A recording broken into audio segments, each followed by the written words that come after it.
Otra vez hemos llegado al día domingo, el día en que celebramos a nuestro Señor Jesucristo, en el cual venimos a adorarle, a glorificarle por toda la grandeza de su persona y por ser el único Dios verdadero y la vida eterna. Hermanos amados, quiero invitarles que por favor abran sus Biblias, la maravillosa palabra de nuestro amado Señor Jesucristo, a quien hemos venido a adorar en este día. Hermanos amados, esta vez vamos a ir al libro de Romanos y les invito a que vayan ahí al capítulo 3 y leamos. Vamos a leer, como dice ahí, del versículo 21 al versículo 26.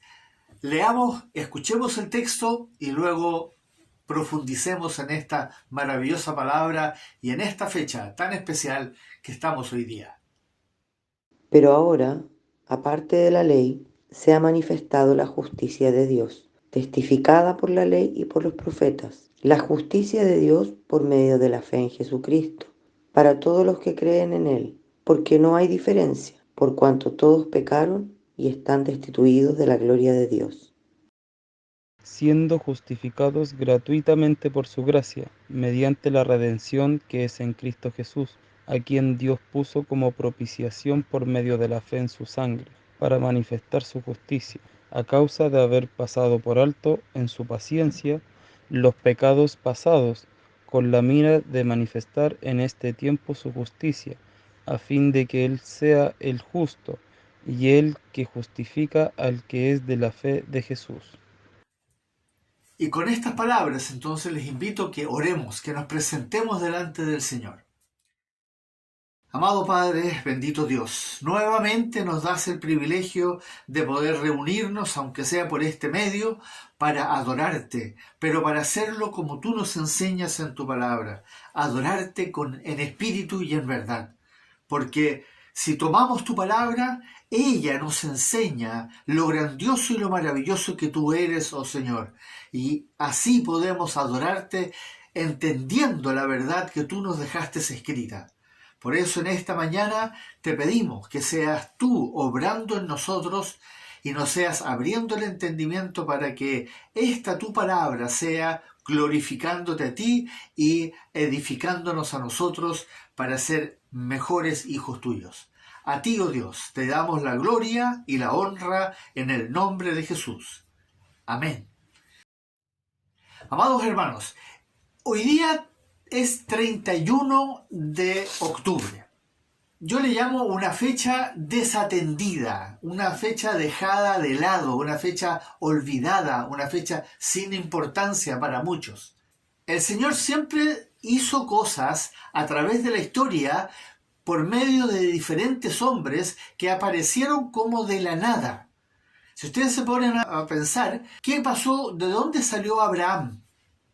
Abraham apareció de la nada, de un pueblo que no era cristiano, no creían en Dios, de hecho eran los caldeos. Luego aparece Moisés.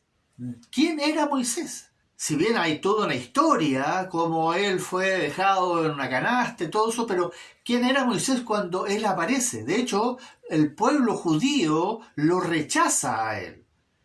Después, más adelante, aparece Josué. ¿Quién era Josué? Un niño que acompañó a Moisés durante los 40 años y de repente Dios lo toma para hacerse cargo. Y todos ellos comienzan algo. Abraham fue usado para comenzar el pueblo judío. Moisés para sacarlos de la esclavitud. Josué para entrar a la tierra prometida. Luego aparece David, el primer rey que verdaderamente fue para la gloria de nuestro bendito Dios. Y así el Señor siempre fue usando hombres que aparecieron sin trayectoria previa. Y si seguimos en la historia, llegamos un día a esta fecha, el 31 de octubre de 1517. Una fecha que nadie tenía en mente, que ni siquiera estaba profetizada. Pero ese día, Dios hizo algo que el mundo lo iba a dejar completamente perplejo. Sin sospechar lo que Dios estaba haciendo, un monje agustino católico, llamado Martín Lutero, clavó en la puerta de la iglesia de la ciudad en la que él vivía, en Wittenberg, en Alemania, lo que se denominan las 95 tesis de Lutero.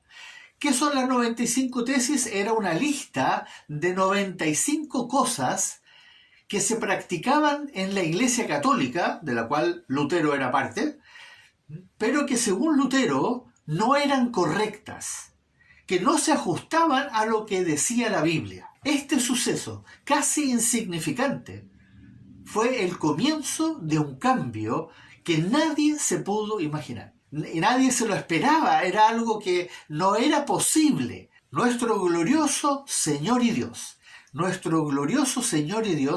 había decidido sacar a su amada iglesia de la opresión y de la persecución. Eso es lo que el Señor había decidido hacer en esa fecha. Ahí iba a comenzar algo que nosotros no nos podíamos imaginar como seres humanos. Y todo esto por medio de un sacerdote católico. Así como lo hizo a través de un hombre que era Moisés, que era alguien que estaba viviendo con el faraón en lujo, o Abraham, que vivía con los caldeos. Así un día de un monje católico, de un sacerdote católico, el Señor lo salva. Él se convierte. ¿Cómo sucedió eso? Él era profesor de la Biblia en la Universidad de Wittenberg y ahí se convierte. Y entendió. ¿Qué le pasó ahí? Que él entendió que la salvación era por gracia. El Espíritu Santo hizo la obra en él y él entonces entendió que la salvación era solo por gracia, por medio de la fe en Jesucristo. Esta doctrina, amados hermanos, esta doctrina tan central en la fe cristiana era negada y sigue siendo negada por la Iglesia Católica, pero era confesada por los verdaderos cristianos de esa época. Es muy importante mencionar que desde los tiempos de los apóstoles siempre hubo un remanente fiel a la palabra. Una iglesia que siempre existió y que siempre fue fiel a nuestro Señor Jesucristo, a pesar de los tiempos que se desataron y las persecuciones que hubieron. Estos se empezaron a esconder y empezaron a funcionar temiendo siempre la persecución del Imperio Romano y de los judíos y después del papado y finalmente de la Inquisición. Estos grupos estaban esparcidos especialmente en lo que se conoce por Europa hoy día y en el Asia Menor. Los husitas, por ejemplo, los valdenses, los lolardos, los moravos y muchos otros, que fueron perseguidos brutalmente, hermanos, pero de la forma más brutal por el papado, especialmente por el papado y después por la Inquisición. Y ellos son los que hoy día están registrados en los libros de los mártires. Es muy interesante algún día poder leer alguna de estos relatos que son históricos y verídicos de lo que sufrieron algunos de nuestros hermanos en esa época. Así comenzó, hermanos, un día como hoy, un 31 de octubre, algo que el mundo entonces no se podía imaginar. Era ilusorio pensar que esto que comenzaba ese día iba a transformar entonces completamente la fe cristiana. Que los fieles cristianos, los verdaderos cristianos, solamente podían soñar, porque eran perseguidos y lo tenían que hacer todo a escondidas. Durante los siguientes, escuche bien, durante los siguientes 150 años, estamos hablando de 1517, durante 150 años se desató, hermanos amados, en Europa especialmente, una verdadera guerra espiritual en la que el príncipe de la potestad del aire, ustedes saben, el diablo, desesperado por lo que se estaba gestando y por usando a todos los reyes, emperadores que eran fieles al papado y a la Iglesia Católica, mataron a miles de cristianos protestantes. y trataron por todos los medios de detener la verdadera fe que se estaba propagando lentamente en Europa. Pero finalmente, en 1649, comienza la era de la Iglesia evangélica como la conocemos hoy día. Entonces, es interesante entender esto, que el Señor comenzó con este hombre, este Martín Lutero, en esta ciudad pequeña ahí en Alemania, donde él, por clavar estas 95 tesis, empezó a gestar todo un movimiento que finalmente, 150 años después, da fruto a la iglesia, lo que nosotros denominamos hoy día la iglesia evangélica. Como lo he mencionado en otras ocasiones, esto que comenzó el Señor ahí en 1517 es el cumplimiento de una profecía que él había hecho cuando habló con Pedro, como dice ahí en Mateo, cuando le dice, sobre esta roca edificaré mi iglesia. ¿Y qué le dice después? Y las puertas del Hades no prevalecerán contra ella. Y las puertas del Hades no prevalecerán contra ella. Esta profecía se cumplió en ese momento. Por más de 1500 años, el Hades, todo el imperio de Satanás, se había ensañado contra la iglesia de nuestro Señor Jesucristo, incluso usurpando su lugar por medio del papado católico, adjudicándose más encima la autoridad religiosa sobre el cristianismo. Hay que pensar cómo esto funcionaba. Satanás a cargo de la iglesia cristiana, dominándola por toda Europa, por todo Medio Oriente y todos los lugares donde ellos iban. Él dominaba todo eso a través del papado y de la iglesia católica en esos tiempos, en el mundo occidental estoy hablando, y en el Medio Oriente. Pero Dios tenía otro plan. Nuestro bendito y glorioso Señor Jesucristo tenía otro plan, la reaparición de su amada iglesia, que curiosamente coincide con dos sucesos trascendentales. Todos los tiempos del Señor son perfectos, nosotros sabemos eso, y había preparado dos sucesos antes de eso. Uno fue la invención de la imprenta de Gutenberg, en 1456 más o menos, cuando empiezan a producir por primera vez hojas impresas, no escritas. Hasta ese entonces todo se escribía o se usaban algunos timbres para ir imprimiendo manualmente, pero esto ya podía producir gran cantidad. Y el otro gran suceso que había sido justo antes de 1517 fue el descubrimiento de América en 1492. Entonces, estos dos sucesos son sumamente importantes y los vamos a ver más adelante. Sin embargo, estos dos factores iban a ser fundamentales para la expansión de la palabra escrita, la imprenta, obviamente. Ya Gutenberg había impreso la primera Biblia en latín, pero después imprimió la primera letra Biblia en alemán y después en inglés, etc. Así empezaron a imprimirse en distintos idiomas.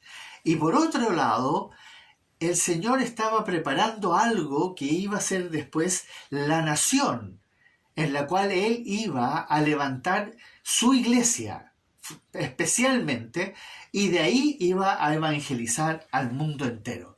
Sin embargo, es curioso que siempre se le ha bajado el perfil a este trascendental suceso, que le costó la vida, hermanos amados, a miles de personas que creían en nuestro Señor Jesucristo, que habían rendido su vida, que habían sido salvados por gracia, pero permitió finalmente la libertad de culto como lo conocemos hoy.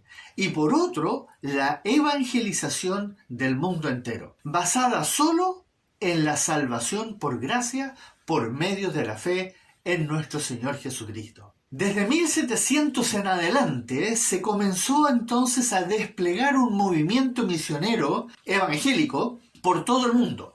ya existía el movimiento misionero católico, pero que era con el propósito de ganar fieles para la Iglesia Católica. Entre ellos hubieron algunos hombres que Dios usó para verdaderamente propagar el Evangelio, pero fueron excepciones. Pero de 1700 en adelante comienza entonces la verdadera evangelización cristiana por todo el mundo, especialmente desde Estados Unidos. Desde Estados Unidos, porque en Estados Unidos, en el año aproximado de 1740, hubo lo que se denominó el Gran Despertar, el despertar a la verdadera fe. Y de ahí en adelante entonces se levantan las grandes denominaciones en Estados Unidos, y de ahí nacen estos siervos que van a distintas partes a evangelizar a la China, a la India, África, Australia, a América, pero especialmente en la parte norte del hemisferio de la Tierra. Si se dan cuenta, hermanos, si se dan cuenta, la verdadera iglesia, esa iglesia amada de nuestro Señor Jesucristo, volvió de las catacumbas de la persecución y del martirio de más de 1600 años. La iglesia sufrió desde que el Señor Jesucristo asciende a los cielos, de Pentecostés en adelante. La iglesia cristiana sufrió persecución, primero por los judíos, después por los romanos y después finalmente por el papado católico y la Inquisición. Pero finalmente llegó a ser libre para predicar el Evangelio solo los últimos 300 años de la historia.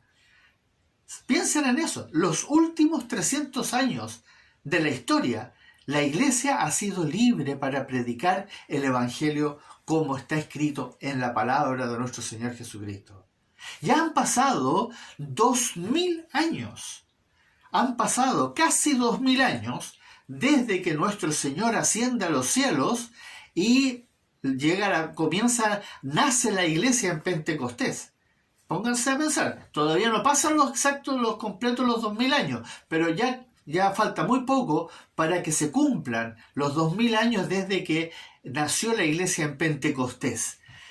Esa amada iglesia de nuestro Señor. Y solo 300 años, por 300 años, ha gozado de libertad de culto sin persecución ni martirio. Solamente por 300 años. Pero, ¿qué fue lo que finalmente salió a la luz con el resurgimiento de la verdadera iglesia del Señor? ¿Qué salió a luz? Esa es la pregunta que queremos contestar hoy día. Y es lo que nosotros denominamos las 5 solas. Eso fue lo que de esa fecha en adelante se concreta como la fe cristiana. Esas 5 solas que tenemos acá, que siempre nos acompañan en todos los sermones. Es algo muy importante. Sola gratia. Estaba escrito todo en latín. Sola gratia. En otras palabras, solo por gracia somos salvos. Sola fide, solo por fe en Jesucristo. Solo Christus, solo Jesucristo. Sola scriptura, solamente la escritura. ¿Y con qué propósito? Soli Deo Gloria. Soli Deo Gloria. Solo para la gloria de Dios. Para aquellos que hemos estudiado las Escrituras, esto puede parecer algo sumamente lógico, que de nuevo en esto, ¿no es cierto? No debiera sorprendernos.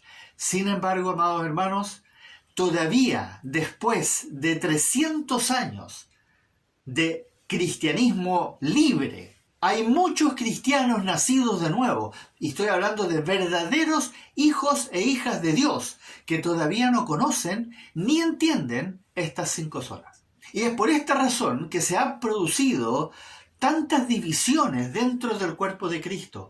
Y muchos cristianos verdaderos tienen una fe sumamente débil y distorsionada, llena de errores, porque no conocen estas 5 solas. Hoy no me voy a referir en detalle a estas 5 solas, pero les voy a dejar un enlace en este video abajo, si ustedes ven, para poder ver ahí el enlace para que lo pinchen y puedan entonces escuchar el sermón que yo prediqué el año pasado sobre las 5 solas para que lo entiendan estas 5 solas. Las deben conocer, las deben entender en toda su extensión. En Romanos capítulo 1 están escritas las 5 solas como las explico en ese sermón. Pero hoy sí quiero que nos centremos en la doctrina que el Señor usó para iniciar el resurgimiento de su iglesia por medio de nuestro hermano Martín Lutero. La salvación por gracia, solo por medio de la fe en Jesucristo y no por obras. Esa doctrina, hermanos amados, fue la que cambió completamente el curso de lo que estaba sucediendo hasta ese momento con la iglesia de nuestro amado Señor Jesucristo. Y esa doctrina sigue siendo debatida hoy día por verdaderos cristianos, porque se confunden. Lamentablemente todavía hay muchos que confunden dos textos que nos van a servir para entender esta confusión y la vamos a explicar para que salgamos. Si alguno tiene esta confusión, podamos salir del error que es creer que la salvación también es por obras. Escuchen estos dos textos. Siendo justificados gratuitamente por su gracia, mediante la redención que es en Cristo Jesús. Vosotros veis, pues, que el hombre es justificado por las obras, y no solamente por la fe. Cuando uno compara estos dos textos, parece que hubiese una contradicción. Pero eso sucede porque muchos sacan de contexto, en el contexto en que se nos presentan. Uno está en Santiago, el otro está en Romanos, como ustedes vieron, y hay que entender en el contexto en el cual se nos presentan. Por eso, todavía hay muchos que confían que van a ser salvos porque hacen buenas obras. Todavía algunos creen que es necesario hacer buenas obras para ser salvos. Y otros se confían completamente de que la salvación es solo por gracia y que no tienen que hacer obras. Entonces es importante entender que las dos van unidas. Pero para entender el error de este malentendido, el Señor nos dejó un texto que nos explica muy claramente lo que Él estaba diciendo a través de las Escrituras. Y está en Efesios. Escuchemos este texto. Porque por gracia sois salvos por medio de la fe, y esto no de vosotros, pues es don de Dios, no por obras para que nadie se gloríe. Si pusieron atención, en Efesios se nos dice que somos salvos por gracia por medio de la fe. Y en Romanos se nos dice que somos justificados gratuitamente por su gracia. Somos justificados gratuitamente por su gracia. Por lo tanto, estos dos textos concuerdan que para que seamos salvos tenemos que ser justificados. No podemos ser salvos si no somos justificados. Y en ambos casos dice que somos ya sea salvos o justificados por gracia. Eso es importante que lo entendamos de Romanos y de Efesios. Entonces, ¿por qué se nos dice en Santiago que somos justificados por las obras y no tan solo por la fe? ¿Por qué se nos dice eso? Recuerden las 5 solas. Solo gracia y solo fe. Solo por gracia somos salvos y solo por medio de la fe en Jesucristo. Esas dos cosas ahora nos van a ayudar a entender esto. La gracia es la que Dios manifiesta cuando se nos dio vida, cuando nos hizo nacer de nuevo. En el momento en que Dios toma control de nuestra vida y nos salva y nos hace nacer de nuevo, en ese momento Él obra por gracia. Ahí se manifiesta la gracia de Dios. La fe, por otra parte, es un don de Dios. tal como lo declara muy claramente y exactamente ahí en Efesios capítulo 2, versículo 8, donde dice que es por medio de la fe y esto es un don de Dios. Eso es lo que Dios pone en nosotros. Él pone en nosotros esa fe que Él nos da, porque es un don, es un regalo inmerecido que nos da el Señor a nosotros, porque no la teníamos antes. Teníamos la fe humana, esa fe religiosa que tiene el mundo entero, pero no teníamos la verdadera fe divina. Y Él la pone en nosotros después de que hemos nacido de nuevo.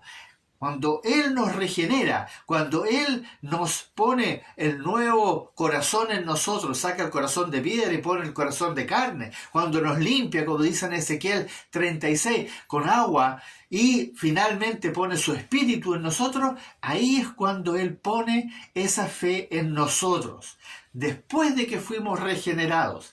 Y es por medio de esa fe que Él nos dio que nosotros entonces llegamos a nuestro Señor Jesucristo. Recuerden que el Señor lo dijo en el capítulo 6 de Juan. Él dijo claramente que nadie puede venir a mí si el Padre no le trajere.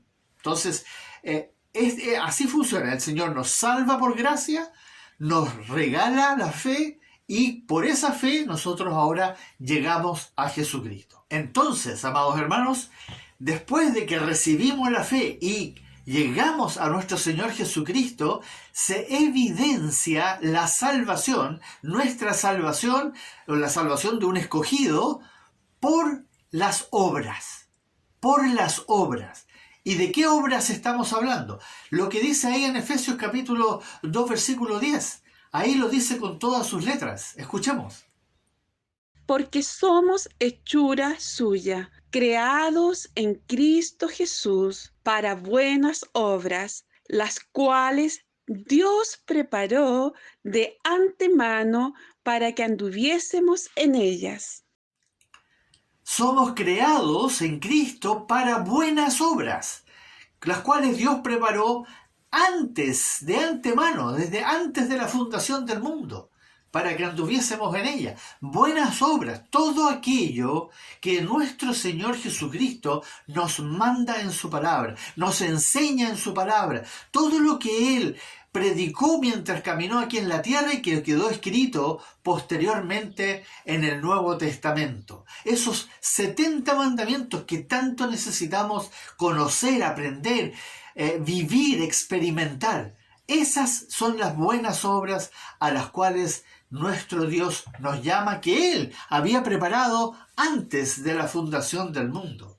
Por lo cual, cuando obedecemos, cuando tenemos sus mandamientos y los guardamos, entonces no solo se evidencia que amamos a nuestro buen pastor, como lo dijo el Señor muy claramente 3 veces en el capítulo 14 de Juan, y especialmente en el versículo 21. Tener los mandamientos y guardarlos, esos son los que me aman. Pero no solamente evidencia que le amamos, sino que también evidencia nuestra fe. Esa es la evidencia de que yo verdaderamente tengo la fe verdadera, esa fe que solo viene de Dios. Y por lo tanto podemos estar seguros que fuimos justificados. Y eso es lo que nosotros tenemos que entender. La evidencia de que yo soy salvo, de que yo fui justificado, son mis obras. El guardar los mandamientos de mi Señor, de mi buen pastor, como Él lo manda en la palabra, no como yo lo entiendo, sino que como están escritas. Así es que podemos entonces conjugar lo que se nos dejó escrito. Y pongan atención a esta conjugación. Aquí vamos a conjugar todo lo que hemos estado viendo. Somos justificados por obras. Lo dice en Santiago. Somos justificados por obras. No dice que somos salvos. Somos justificados por las obras. En Santiago 2:24. Ya que las obras, que son guardar los mandamientos de nuestro Señor Jesucristo, como Él lo enseña en su palabra, demuestran que verdaderamente le creemos a nuestro Señor Jesucristo, a nuestro Señor y Dios. obrar de acuerdo a la palabra significa, nos demuestra a nosotros y también dentro de la iglesia que nosotros verdaderamente le creemos a nuestro Señor Jesucristo. Y si le creemos al Señor todo lo que Él nos mandó y nos dejó escrito en su palabra, entonces tuvimos que haber recibido la verdadera fe. ¿Se fijan cómo una cosa demuestra a la otra? Si yo soy justificado por las obras, significa que yo estoy obrando de acuerdo a lo que está escrito, de acuerdo a lo que manda el Señor en su palabra. Eso evidencia que yo le creo a Él, y si yo le creo a Él, entonces he recibido la verdadera fe de parte de Dios. Porque, hermanos amados, si yo no hubiese recibido, si nosotros como hijos e hijas de Dios no hubiésemos recibido el don de la fe de parte de nuestro Padre Celestial, nos sería absolutamente imposible creerle a Jesucristo. Podríamos creer que Él existe, como hay muchos millones de seres humanos, incluso de otras religiones, que creen que Él existió, que Él vivió, incluso creen que Él murió en la cruz, que Él es el Hijo de Dios. No tienen duda de eso. Pero una cosa es creer que Él existió, creer que Él es una persona real que estuvo en la tierra, y otra cosa es creerle lo que Él dijo, todo lo que Él mandó, todo lo que Él enseñó, todo lo que Él nos mostró. Y por lo tanto, podemos concluir que si recibimos el don de la fe, fuimos salvados solo por gracia, como lo dice claramente ahí en Efesios capítulo 2, versículos 8 y 9. Solamente por gracia fuimos salvos, por medio de la fe en nuestro Señor Jesucristo, que es un don de Dios, no por obras, para que nadie se gloríe.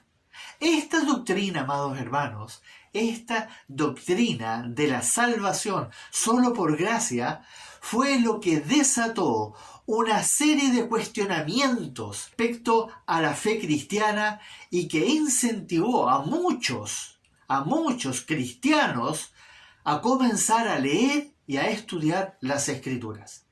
Y ahí se cumple el siguiente punto: solo Escritura. La Escritura fue la que finalmente le sirvió al hombre para darse cuenta de los errores que se estaban predicando hasta entonces por la Iglesia Católica.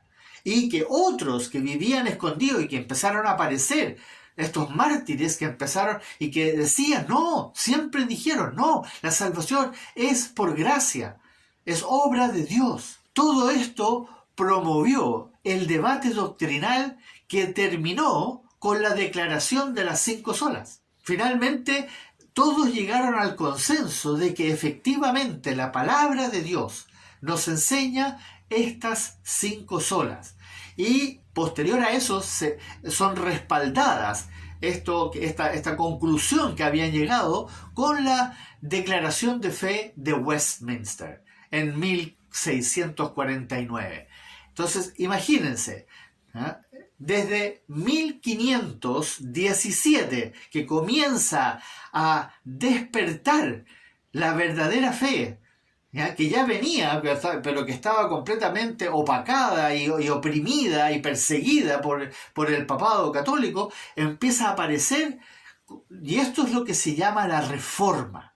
Aquí comenzó la Reforma en 1517 y en 1649, casi 150 años después, entonces ya se establece una verdadera doctrina cristiana, lo que hoy día nosotros entendemos por evangélica, protestante. Así, de un hecho casi irrelevante, en una pequeña ciudad alemana, por medio de un sacerdote católico, el Señor Jesucristo comenzó la reedificación de su iglesia amada.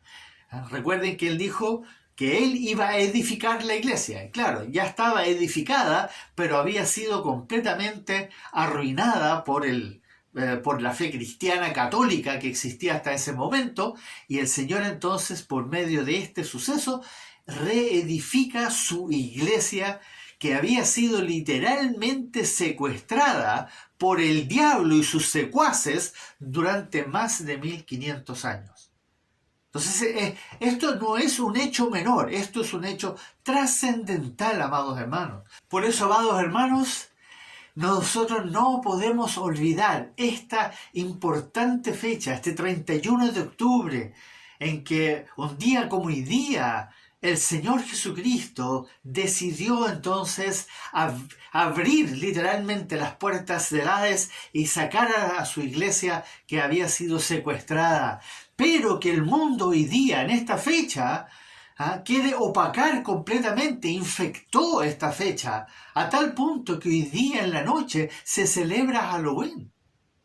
Y mañana, 1 de noviembre, más encima está la celebración católica del primero, de todos los santos. Todo esto para opacar este momento. Hermanos amados, nosotros nos tenemos que dar cuenta que estamos verdaderamente en una guerra espiritual sin precedentes. Y en estos 300 años que la Iglesia ha tenido la libertad de predicar el Evangelio, el verdadero Evangelio de nuestro Señor Jesucristo, se han levantado todo tipo de pensamientos humanos, promovidos especialmente por el humanismo, para infectar la verdadera y sana doctrina de nuestro Señor Jesucristo. Quiero que entendamos una cosa, no se trata de que celebremos la Reforma, el 31 de octubre, Martín Lutero, no estamos aquí para celebrar, sino que no nos olvidemos, hermanos amados, y de eso se trata, que no nos olvidemos lo que el Señor hizo en esa fecha. Él sacó a su iglesia del Hades, literalmente, que lo tenía totalmente dominado y opacado. La sacó de ahí y por eso estamos hoy día celebrando a nuestro Señor Jesucristo.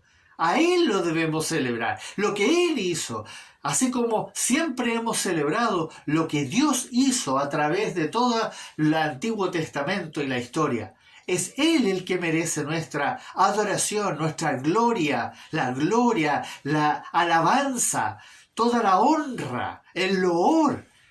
Amados hermanos, se trata de Él, de lo que Él hizo. Siempre eso es lo que a nosotros nos importa. Lo que Él hizo en esa pequeña ciudad de Wittenberg, en Alemania, donde usó a un hombre que no era cristiano, que se convirtió y lo usó entonces para comenzar este movimiento llamado la Reforma, que finalmente permitió que la iglesia tuviera libertad de culto y pudiera entonces evangelizar y predicar el verdadero evangelio de nuestro Señor Jesucristo. Alabémosle, adorémosle al único Dios verdadero, a Jesucristo, Señor y Salvador nuestro. A Él sea la gloria y la honra por todos los tiempos y toda la eternidad. Amén. Oremos, amados hermanos. Bendito Señor, sí, en esta mañana, haciendo memoria de lo que tú hiciste un día como hoy, hace más de 500 años atrás, cuando tú sacaste a tu iglesia de las cadenas, de las prisiones que las tenía sometido Satanás a través de todo el poder del papado católico. Padre amado, por eso estamos acá para celebrarte, para glorificarte, para honrarte, gozosos de saber que fuiste tú el que lo hiciste y tú te glorificaste y tu iglesia ha existido ya por más de 300 años y ha podido entonces predicar tu maravillosa verdad, tu palabra, la luz, la justicia, el evangelio tuyo, Señor. Y queremos celebrarte en este día, recordar siempre que el 31 de octubre tú hiciste algo hace más de 500 años atrás para que tu iglesia volviera a brillar sobre la tierra. Lamentablemente, nuevamente se están opacando las cosas, pero así está escrito, que un día nuevamente las tinieblas van a controlar todo, pero eso va a ser cuando tú finalmente vengas a juzgar esta tierra. Y sabemos que antes de eso, antes de que las tinieblas nuevamente predominen en esta tierra, tú sacarás a tu amada iglesia y te la llevarás a tu presencia. Esperamos ser parte de eso y por eso oramos en el nombre tuyo, oh Señor, para que seamos fieles, redarguidos, enseñados, instruidos en justicia, para que te glorifiquemos y te adoremos en espíritu y en verdad. A ti sea la gloria, oh Señor, y en tu nombre hacemos esta oración. Amén.